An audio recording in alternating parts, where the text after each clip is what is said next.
Ladies and gentlemen, my name is Will Echevarria. I'm the Assistant Head Library Supervisor 1 here in the Music Department of the Free Library of Philadelphia. Welcome to the Free Library of Philadelphia. Tonight, we have author Aiden Levy in conversation with Nate Chinen. Nate Chinen is an author. We have here in our collection several of his books. Aiden Levy is also an author, and we have several of his books. Nate Chinen is the author of chapters in Lovers for Philadelphia, published by Ars Nova Workshop. Myself, among others, George Ween, in collaboration with Nate Chinen, and is the author of Playing Changes, Jazz for the New Century. Aiden Levy is the author of Patti Smith and Dirty Blvd, The Life and Music of Lou Reed.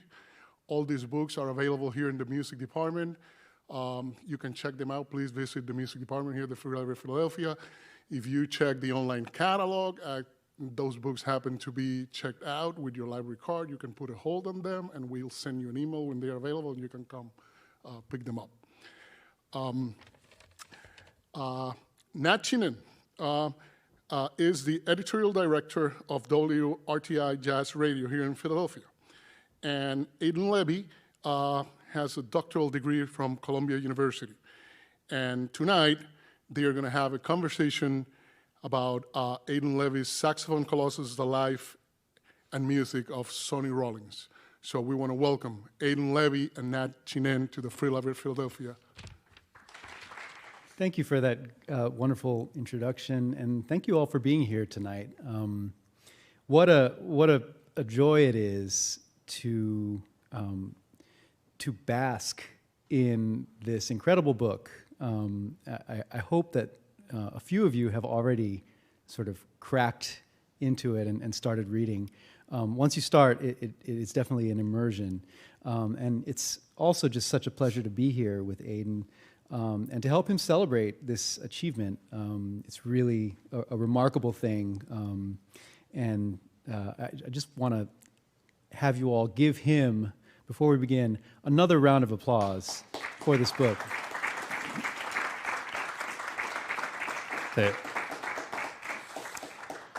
Thank you, Nate. And it's an honor to be here with you as well, and to be celebrating this book in Philadelphia, which is a city that Sonny Rollins spent so much time in, and we actually both live right in kind of the Philly area. Well, I guess I'm a little bit farther out. I'm in Lancaster, but yeah, I've always loved Philly, so honored to be here.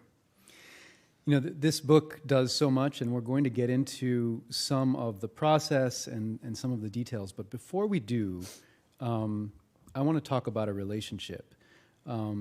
And this is the relationship between you and the music of Sonny Rollins, which precedes, any ideas about becoming a jazz writer or a historian or anything. So can you recall the first time you encountered Sonny's music? Well, I had some allowance money, and I was maybe about 11 years old, and I went to the record store, and CDs were the medium at that time. Are they still? To some extent, yes. But I bought Saxophone Colossus, the album, and I started playing the saxophone a few years before that. I started on alto and then eventually migrated to tenor and settled mostly on the baritone.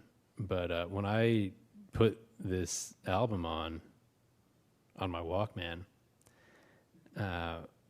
just like my world changed. Just hearing St. Thomas for the first time. It was like before I'd heard that and afterwards. And I discovered Charlie Parker after that. But Sonny was really kind of my entry point into this music. So it started just as a fan and as a young saxophone player.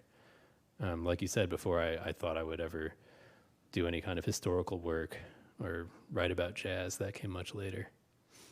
And so it was the composition, Saxophone Colossus, that really did it. Yeah. So, or rather, the St. Thomas is what I meant. yes, yeah. Just the kind of synthesis that you hear between the calypso tradition and that swing rhythm that really just knocked me on my ear. It starts with, you hear Max Roach, and he just lays it down at the beginning of that song. And you have Doug Watkins, the bassist from Detroit, Tommy Flanagan on piano, and then Sonny comes in with that sound, and I mean you can tell instantly that it's Sonny, but his rhythmic concept is so infectious, but also so complex that you just want to hear it again. And on that solo that he plays on St. Thomas, the beginning of it is built mostly around like about 5 notes. And there's just a playfulness to what he's doing. And I mean, I just thought, this is so fun. There was just so much joy to the music. It was such a joyful noise. So yeah, I wanted to do that. By a coincidence, the last gig that I did in New York before the pandemic was at the Cotton Club, with the Cotton Club All-Stars, and St. Thomas was on the set list, and the great saxophonist James Stewart turned to me and said, "Can you play a solo on this?" And he didn't know I was working on this book, but yeah, so that kind of felt apropos.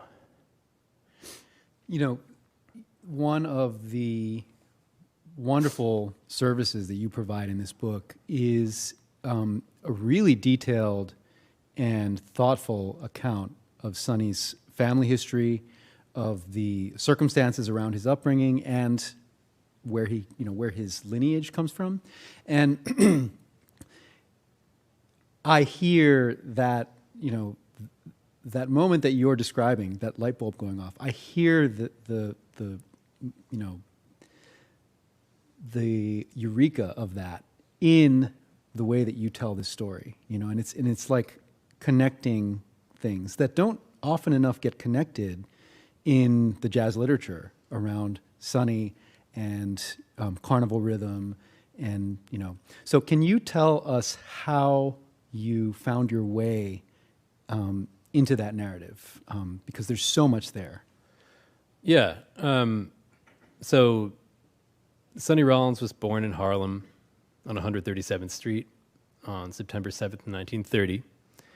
And he grew up in a West Indian family. He was the first person in his family to be born in New York. Everyone else was born in the West Indies. And his mother, when he was growing up, took him to calypso dances at places in Harlem like the Park Palace or the Renaissance Ballroom. So he was steeped in that calypso rhythm from a very early age. And his grandfather was a singer, and he grew up in St. Thomas, St. Croix rather. His mother grew up in St. Thomas. And so he had that cultural heritage always in the background. And I don't think he knew at the beginning that he would synthesize that with what he heard in Harlem at the Apollo Theater, let's say. But eventually he did. He thought back to this melody that he had heard as a child that his mother sang to him. And he didn't even know the name of the song. So that's why he called it St. Thomas. But it was known by so many different names. Some people would know it as Carnival, or more commonly, I think it was known as Fire Down There. And Sonny was not actually the first person to perform or record St. Thomas. Randy Weston, the great pianist, had recorded it about a year or two prior to that as Fire Down There, and it was also recorded by a Calypsonian who went by the stage name The Charmer, and then later became known as Louis Farrakhan. But the version of that song that we all know the best is Sonny's version. And I think it is that rhythmic concept that he had. It's that infectious rhythm in his playing. As well as, like I was saying, the synthesis of that calypso rhythm and the swing tradition, that he saw that there was a continuum there. He didn't really make, he didn't feel that there was like a cutoff between them, that there was really a continuum. And that's always been something that's true for Sonny all the way through. But you can hear it in that one song, in St. Thomas. So let's take a step back and talk about the origins of the book. Mm-hmm. You've done Biography before, your work around Lou Reed. How was it that you came to the Saxophone Colossus as your subject? Yeah, so like I said, Sonny was, I mean, that album was really the first album I ever bought. So many people have asked me about this book, like, how did you make the transition from rock to jazz? And the truth is that it was actually a return in terms of books that I've been working on. But yeah, I mean, I also love Lou Reed's music. There is a connection that Lou Reed was a huge Sonny Rollins fan. And when the Velvet Underground reunited in the early 90s, Lou Reed actually skipped the release party for the album that they made to go and see Sonny Rollins perform at Carnegie Hall. So there was that connection there. They also both played with Don Cherry. But in terms of biographical research, the process was not entirely different for this subject. So there were still many interviews involved and archival research. Although for this project, I had a lot more time, fortunately. So I was able to talk to a lot more people and go to many more archives. When I was working on the Lou Reed book, that archive had not been processed yet. And with the Sonny Rollins book, I knew that the archive would become available at some point. And I had heard things from archivists that I knew, differing accounts. Some people would say, oh, it's really not that much stuff. And then some people said, oh, it's decent archive. And then when it finally became available to researchers at the Schomburg Center for Research in Black Culture in Harlem, only a couple blocks from where Sonny was born, I must have been about the first person in there, if not the first person in. And I asked for the first box, and it was like a couple hundred pages of practice notes. And there are more than 100 boxes in this collection. So, I mean, it was staggering. You know, it had practice notes, like I said, journal entries. It turned out that Sonny was a prolific writer. Correspondence, he was also a prolific letter writer. There was this idea that he was like reclusive, but he was actually just private, so he was always in touch with people. And all of his business records. So in both of those books, it was this challenge of how to organize all of this material into a readable narrative. But for this book, it was just much more material. And that made the challenge greater, which is why it took me 7 years for this one. And when you know, for those of you who have not yet read this book, what Aiden is talking about is a density of research that is uncommon in a book about a popular musician. I mean, you read a paragraph, almost every sentence is informed by something. And the other thing I want to note, and this is, I promise, leading up to a question. You know, you expect a book like this to have, you know, voluminous materials from the likes of Max Roach and Elvin Jones and various other people from Sonny's public life. Then as you're in the early pages of this book, which is less documented, not only do you hear from Sonny's sister Gloria, for instance, there's a moment where Aiden is writing about an apartment that they lived in, and he says, oh, their neighbor, Mr. Mason. And then all of a sudden you're learning about Mr. Mason. So who was Mr. Mason? Just as an example of like one of these passing details that ends up like shedding some interesting light that I can't imagine anyone else would have uncovered. Well, thank you for that question. Mr. Mason is significant to the story, and Sonny did not bring him up until I spoke to his daughter. So his daughter, Doris Mason, was Sonny's neighbor on Edgecombe Avenue, where he grew up in Sugar Hill, which is a neighborhood in Harlem that you might be familiar with from the lyrics to Take the A Train. You must take the A Train up to Sugar Hill in Harlem.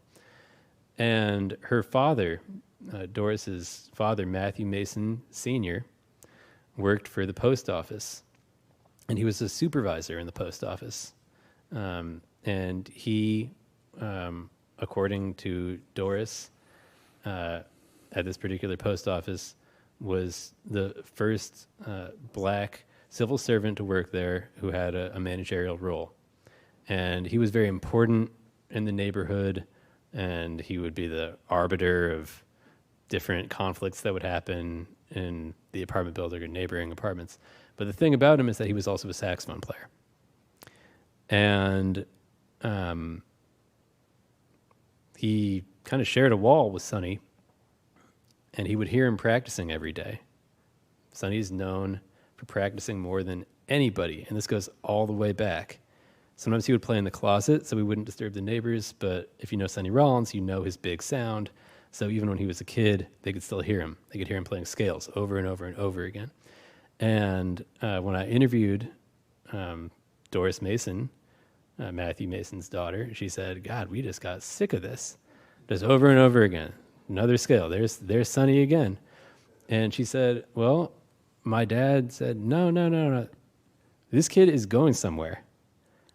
And he kind of took Sonny into his confidence. He was supportive of him when he was very young. And this meant so much to Sonny because his family was not supportive of him becoming a jazz musician. And growing up in a West Indian family, he was told that he had to play an instrument, but the idea was he had to play a classical instrument. He had to be a member of the orchestra. Sonny's older brother, Valdemar, was recruited by the Pittsburgh Symphony, and he played violin. His sister played piano and sang in the church choir, but Sonny wanted to be a jazz musician. So his family frowned on that, but he found support from this neighbor of his, Mr. Mason. So in the book, the idea was not just to throw Mr. Mason in there because this is somebody that Sonny met once, or somebody that Sonny had a drink with one time, and otherwise was kind of irrelevant to the broader narrative.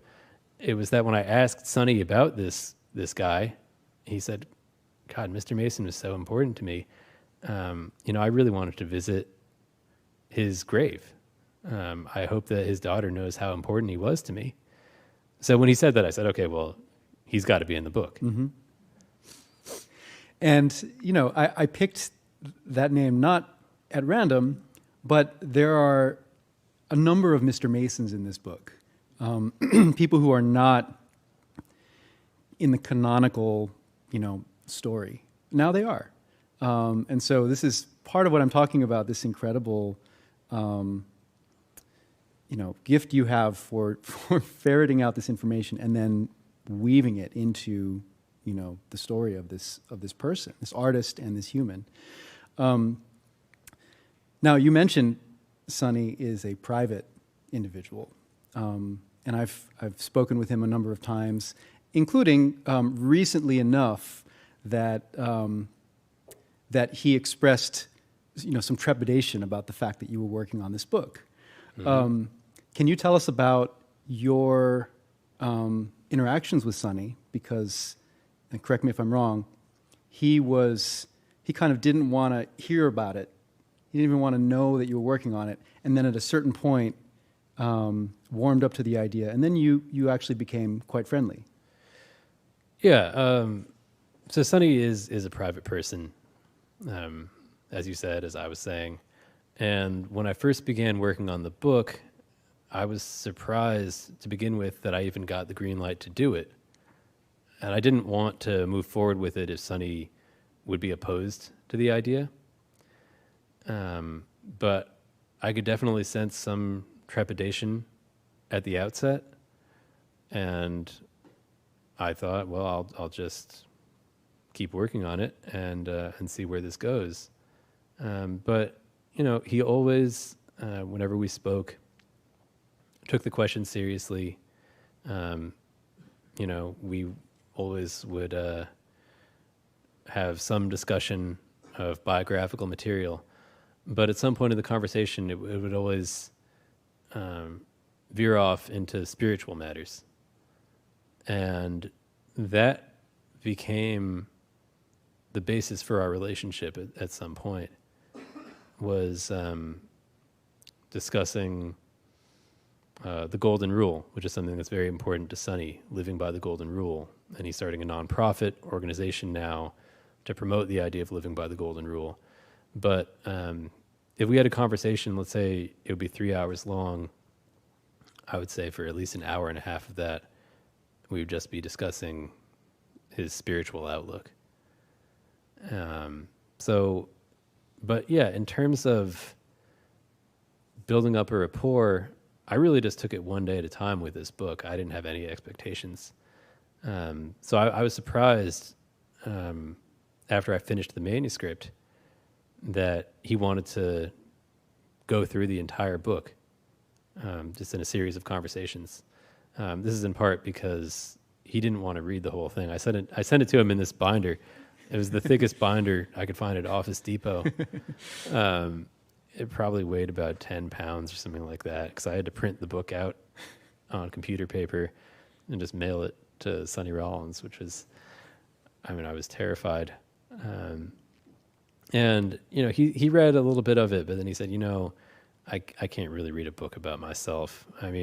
Sonny couldn't be in the recording studio that easily, and he hated to be in the booth afterwards listening to playback, so I can't imagine what it would be like to read a book that sometimes is a play-by-play of your life. So I said, yeah, well, let's just talk. We'll talk through the whole thing. So we did that, and he was able to make additions. And that's an incredible process. Yeah, it's was. It's like an annotated oral history with like the source. It was really fascinating, and there were many additions that I made after that first draft of the manuscript. Another thing I'll say about Sonny Rollins is that he became very interested in my cat at some point during this process. And what do you think my cat's name is? Of course. But here's the thing. The cat is not named after Sonny Rollins. I met this cat on my block in Lancaster, and it was a stray. And we thought about taking the cat in, but we didn't know how our other cat would react.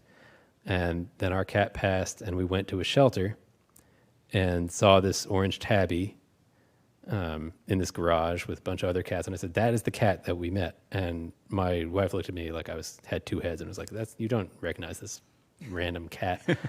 And then later that night she was like, you're right, that is the cat, because there was something special about this cat. And we went back to the shelter the next day and said, does the cat have a name? And they said, Sonny. So we were like, okay, well, that's just like divine providence or something. We took the cat home that day, and I told Sonny this story, and he was so moved by this that he always, every time I've talked to him since then, he's always says, how's Sonny? How's my little boy over there? And, I've sent him pictures, Sonny the cat, like little photo albums of Sonny. So, yeah, that's not where we started out with the book.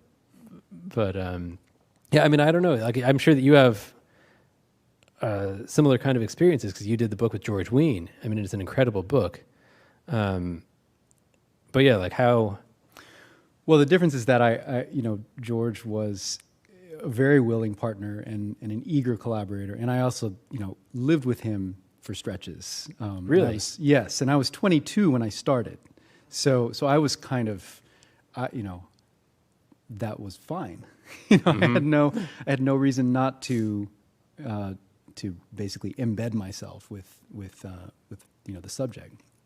You had a much cagier collaborator, someone with so much documented history and yet so elusive, and so that's I love that story about the cat because knowing Sonny a bit, I can only imagine like that's a talisman for him. It's like there's something like cosmic about it, and I can only imagine that was just like he's so tickled by that, and it's sort of like a sign that like, oh, this is the right person to be embarking on this project, clearly.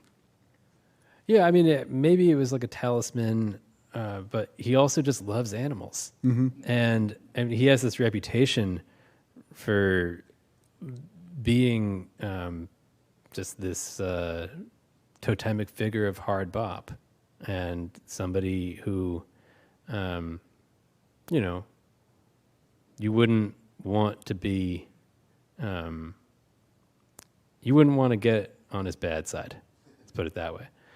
And when you look at any photo of Sonny Rollins, especially from anything before, let's say, the year 2000, it's just like the paragon of a strong jazz musician who, was virtuosic in what he could do. And serious. Yeah, like, although it's funny because, you convey some of this. Like, he has a very impish sense of humor. Oh, yeah. And if you listen to the full tapes from, the Village Vanguard, 1957 Village Vanguard sessions, and you hear his introductions, he's cracking jokes. He's a very like, he's very warm. Ladies and gentlemen, it's Uncle Don. No, he's cracking jokes. His sense of humor is more important to him than almost anything.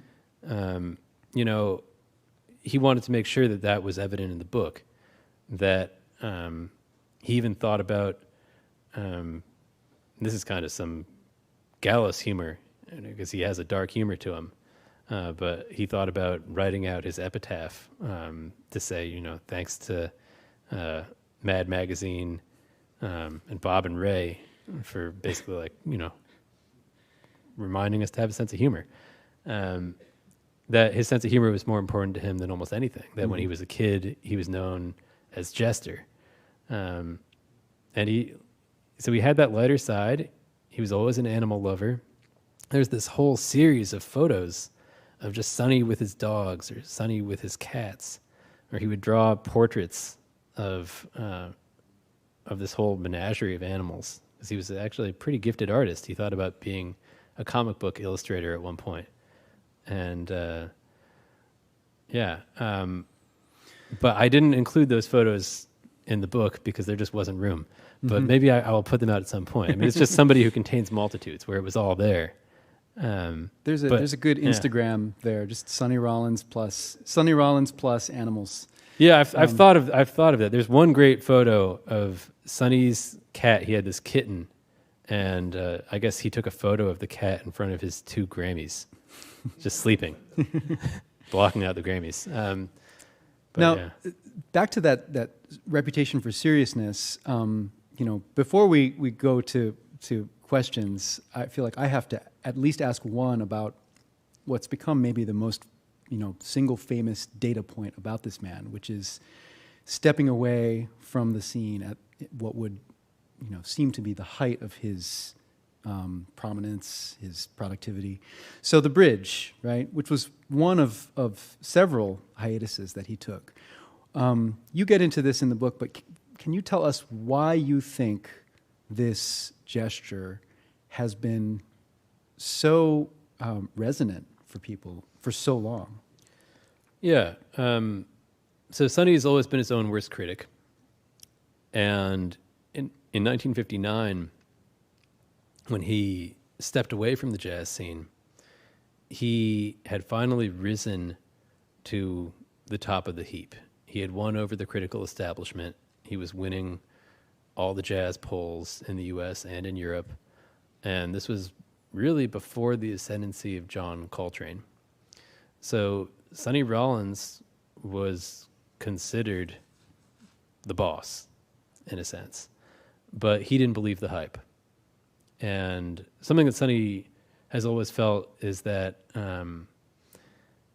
if critics thought he sounded great when he knew he wasn't sounding good, how could he trust them when they said he was sounding bad?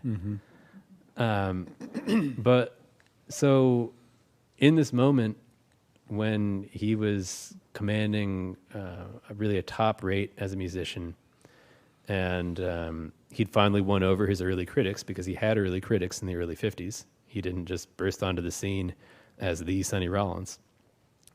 He made this shocking decision to vanish, and you could still vanish at that time.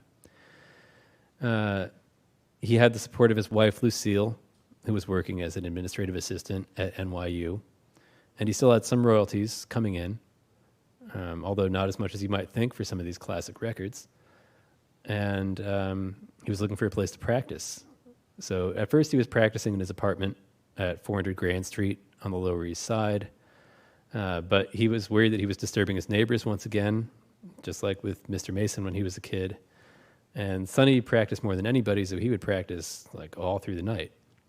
And one day he was out walking and he saw the Williamsburg Bridge and the pedestrian walkway going up to it. And he went up there and thought, this is the perfect woodshed, which is the term that the jazz musicians would use for where they might do all their practicing, to go in the woodshed, to do some shedding.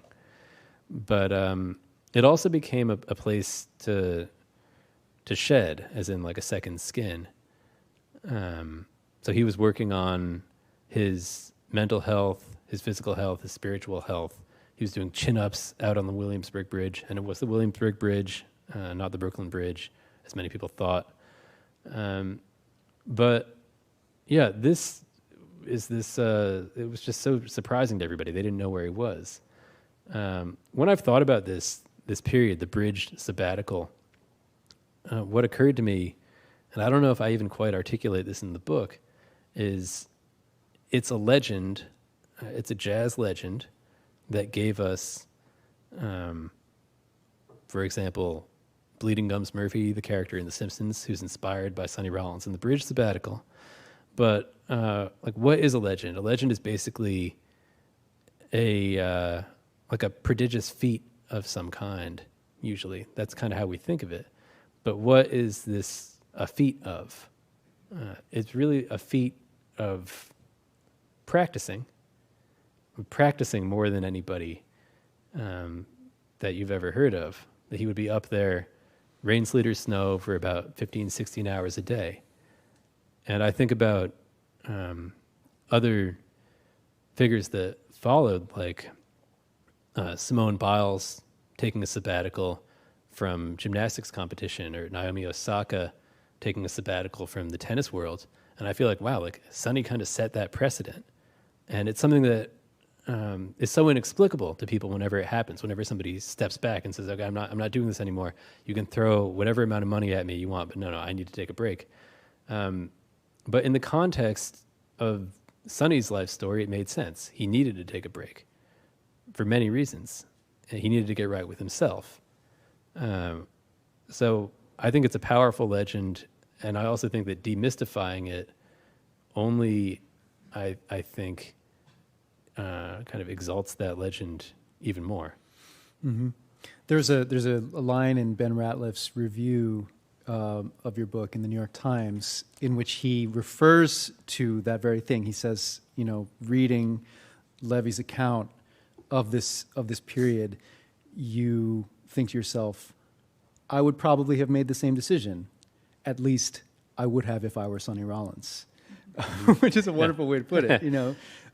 this idea of at this point we have spent enough time in the presence of this person to understand the motivations and the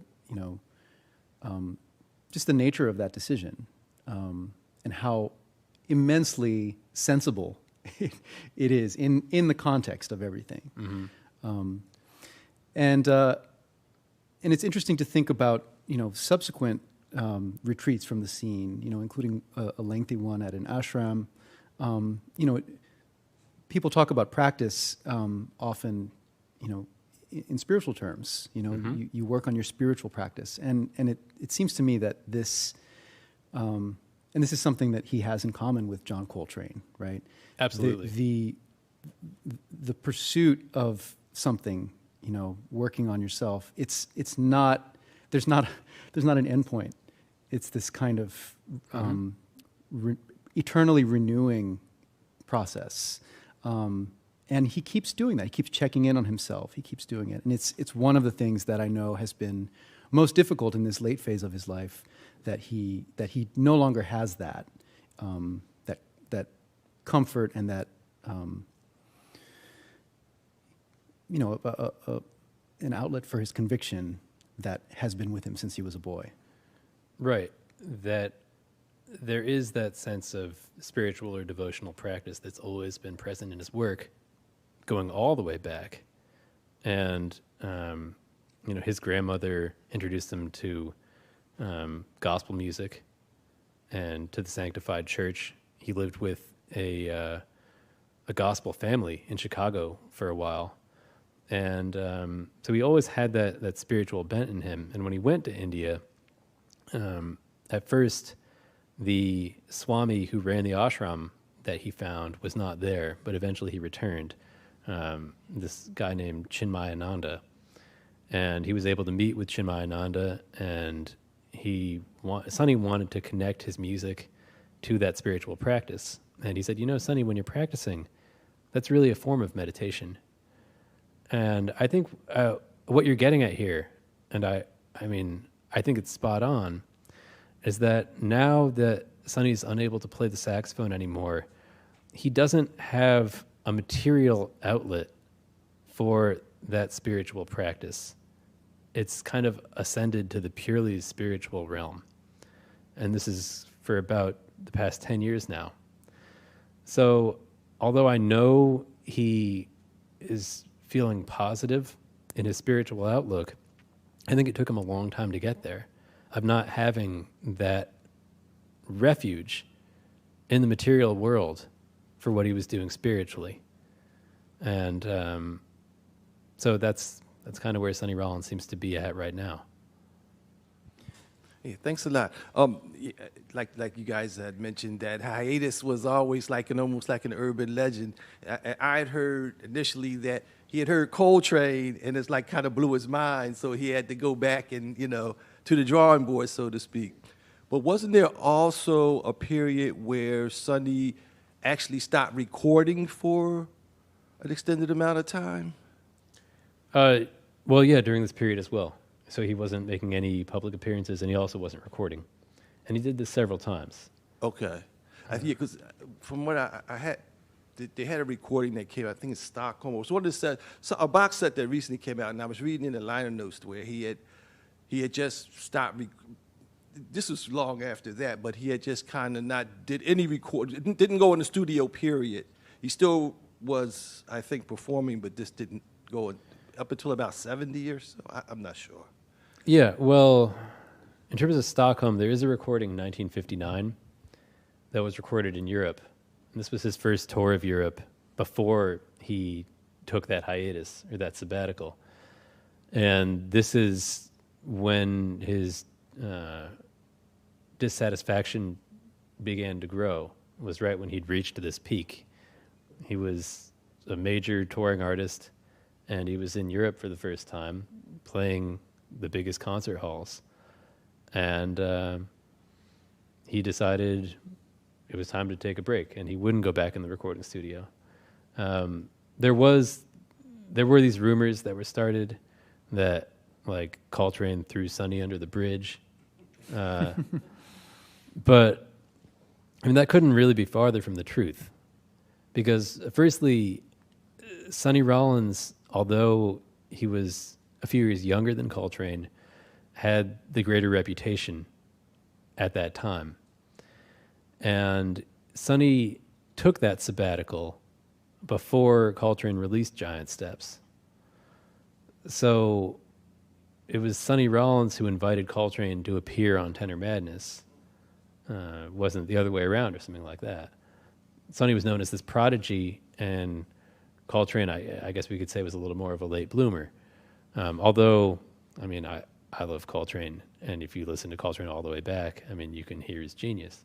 But the idea that Coltrane scared Sonny off really wasn't what it was. They did have a friendly rivalry where they pushed each other on and inspired each other to go deeper into their own singular voice.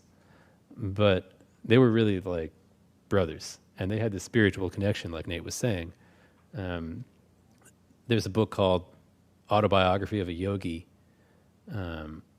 by the author is Yogananda, and Sonny recommended that to Coltrane. Coltrane recommended some books to Sonny. So they had a musical connection, and they also had a spiritual connection. Also, for a time in 1959, Freddie Hubbard was practicing with both of them in their apartments, and he would always show up at Coltrane's, and Coltrane would say, "What's Sonny working on?" Yeah. So we get reports from Freddie Hubbard. Thank you both for this great conversation, and congratulations on your achievement. Amazing, 7 years. Wow. So yeah, it sounds like the spirituality is so central to this whole equation for Sonny and your project, learning about him. And I was curious, you mentioned the golden rule. Was there another kernel of insight that he shared with you that you carry in your own life, spiritually? Yeah, thanks for that. I mean, for Sonny, it really all came back to the golden rule and still does. So he practices what you might think of as a kind of religious syncretism, where he's kind of borrowing the best from a variety of religious traditions. But whenever I've talked to him about it, he's always said, when I study Vedanta, or if I think about the Bible, or whatever it is, it always comes back to the golden rule. Do unto others as you would have them do unto you. And so that became a kind of just all-encompassing credo for Sonny, and that's something that I guess I've tried to carry and have thought more about since I began on this since I embarked on this project, was just to always bear it in mind, and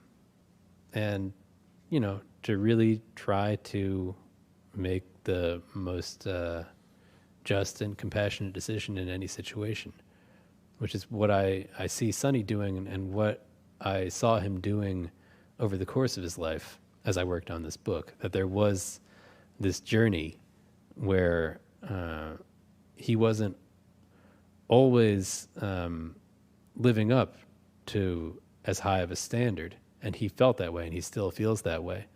But the notion was to continue trying to improve yourself, to always to live with that spiritual mindset, and to keep your focus on the bigger picture. That's what Sonny's always talking about, is the bigger picture and the little picture. I think this is something that you see borne out in his music as well, and I go into that in the book. But yeah, I mean, he also he never got a big head, even though, I mean, he's the greatest living improviser. He was always focused on, how could he do better? Not thinking that he's the greatest. He played with Charlie Parker. You should have heard Coleman Hawkins. If you were a musician and you had the discography that he had, wouldn't you be tempted to revisit some of it sometime? And he once told me that listening to himself on record is torture. He said, "It's like Abu Ghraib." It's a great quote. I know you probably get to this in page like 500, but I wanted to know what was Sonny Rollins' reaction to Ornette Coleman and free jazz and like in 1959.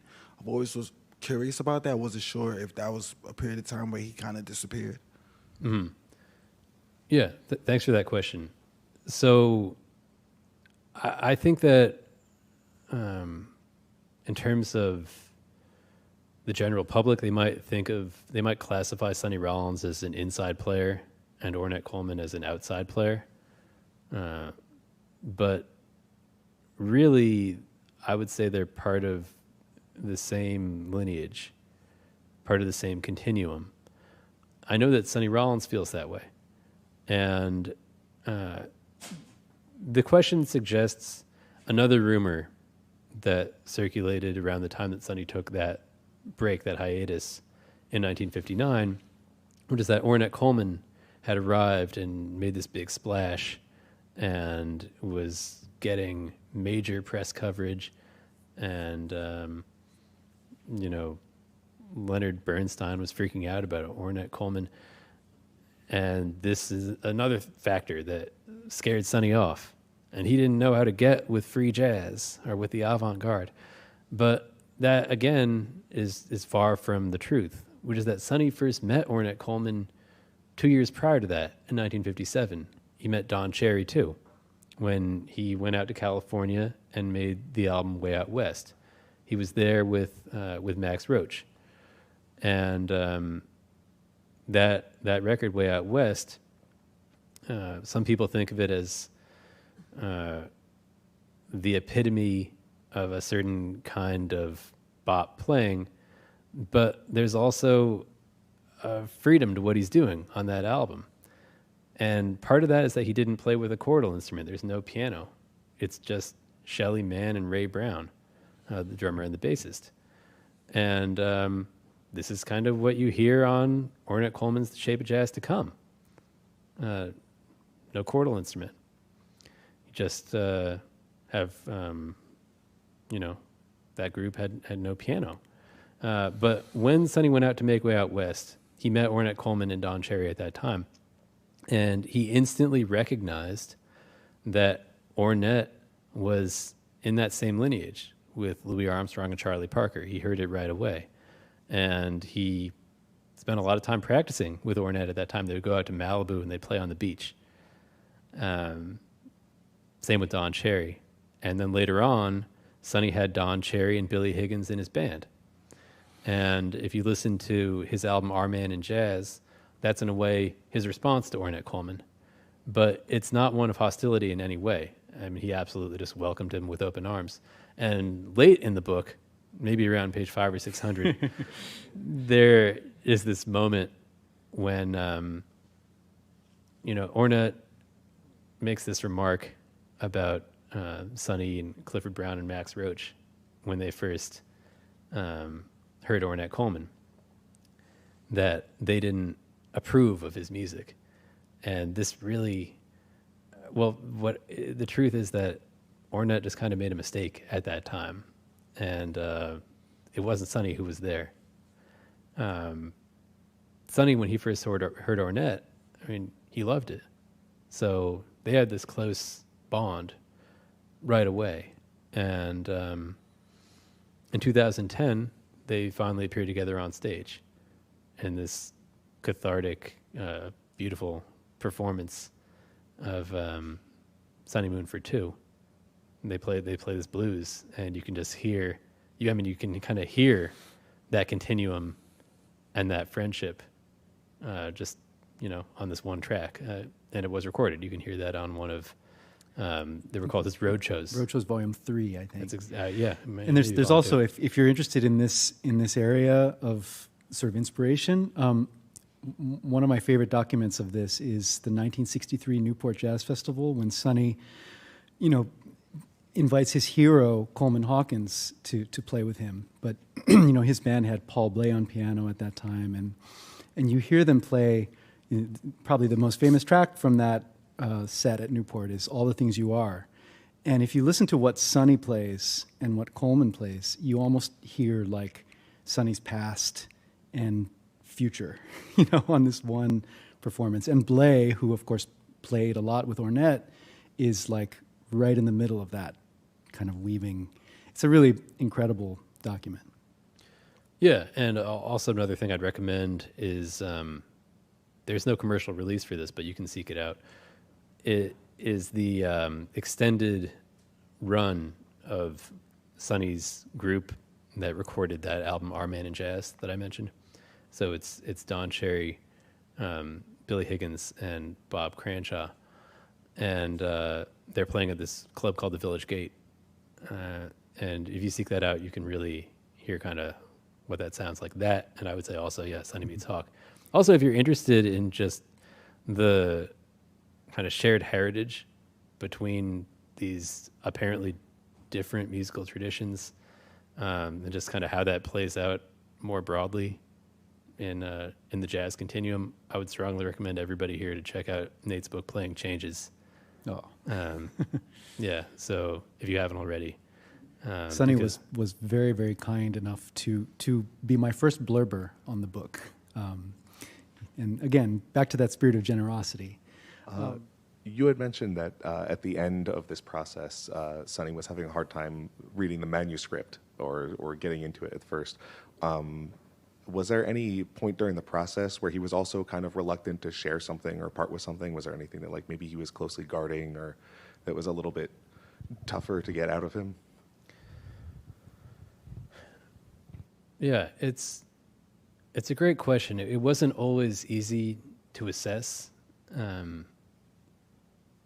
what maybe he didn't want to talk about as much. I mean, I know that in his early years, after he became a professional musician, he faced the drug epidemic. So, and that is something that he described as a scourge that afflicted all of his peers in Harlem at that time, when heroin swept through Harlem in about 1948 like a tidal wave. And I go into some of the historical and cultural forces that led this generation of young people to get swept up in that wave. But I think that at first Sonny was reluctant to talk about that. It wasn't something that I was pushing for because that's really not my focus in this book. But it is part of the story, and it is part of his spiritual journey as well. And one thing that I love about this story is that it's a story of overcoming some of those demons, that he did beat his addiction. He did voluntarily go to the public health service hospital in Lexington, Kentucky. And although they had a recidivism rate of about 95%, he didn't relapse through sheer force of will. He was almost an exception there, although I think a testament to the effectiveness of that program. But yeah, I don't know if Sonny likes to dwell on that period. I mean, who would really, especially when it's something that took place, at this point, about 70 years ago. But yeah, I think that over time, he realized that that aspect of the story could be inspirational to people. And after one of the reasons that he wanted to work so much on his mental, spiritual, physical health, especially in that 1959 sabbatical, was so that he could serve as a counterexample to young musicians and change the public perception of jazz, so that people wouldn't identify it with the underworld or with addiction. And that's never how the musicians saw themselves.